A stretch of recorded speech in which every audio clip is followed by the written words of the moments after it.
Hi everyone, welcome to Small Talks with My Wellbeing, where we answer your therapy questions in 5 minutes or less. My name's Alyssa, I'm the founder and CEO, and this week we're going to be talking about what starts or what triggers anxiety. So thank you as always to those of you who contributed these questions.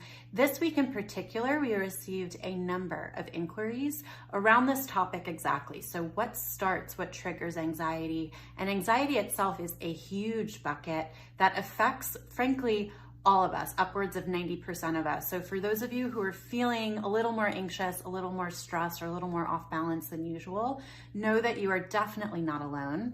And let's get started. So when we think about what causes anxiety, it's worth noting there is a biological and scientific thing to keep in mind, which is our bodies and minds are really designed to keep us safe, to make sure that we survive.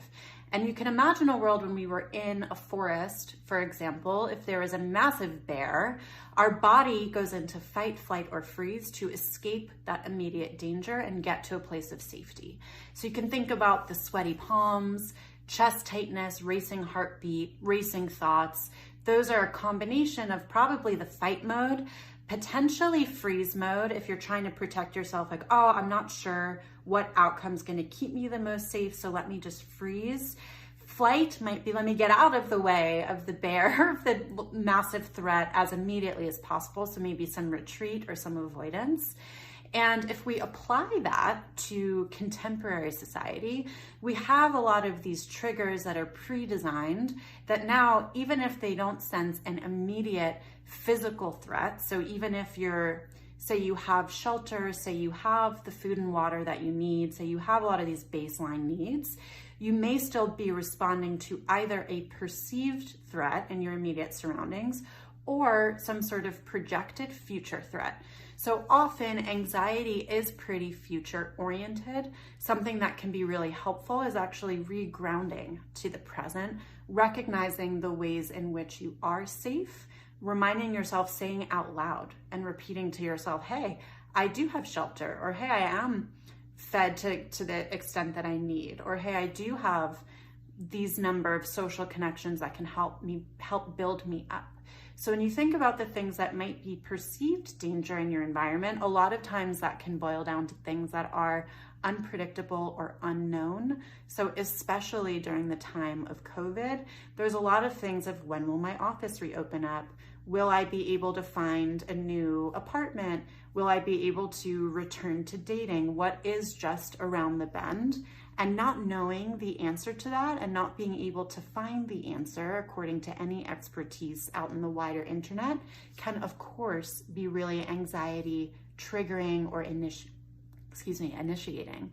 And it's important to note too that there might be some relationships, interpersonal dynamics, things that are coming up at work or in your personal life that can also cause conscious or unconscious feelings of lack of safety. And that can cause some anxiety. So even if it's not diagnosable anxiety, if you're starting to feel discomfort, on edge, inability to focus, some of those racing thoughts, the spiraling sensation, that's what we're thinking about and that's what we're talking about. So I recommend applying some mindfulness as though you're kind of a detective.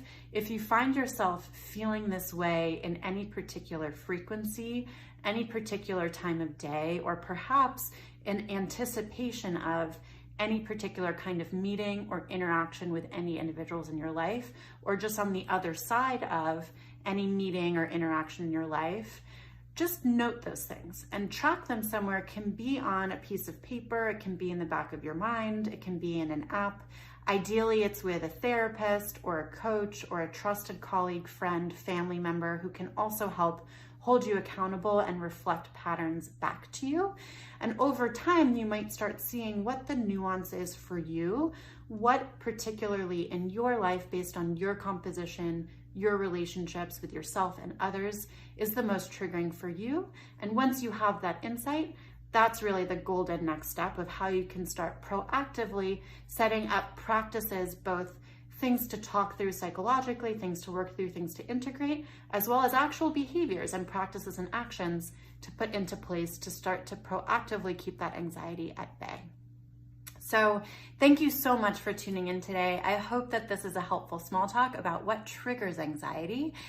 Some housekeeping is keep your eyes peeled for the question bubbles in our stories for you to submit what questions you most want answered. We'll feature 1 to 2 answers in our small talks every week. And we look forward to your adding your voice to the conversation. What causes anxiety for you? Feel free to write it in the comments. Feel free to share this small talk with anyone who you think would benefit from it today. And we look forward to reconnecting with you soon. Thank you and have a beautiful day.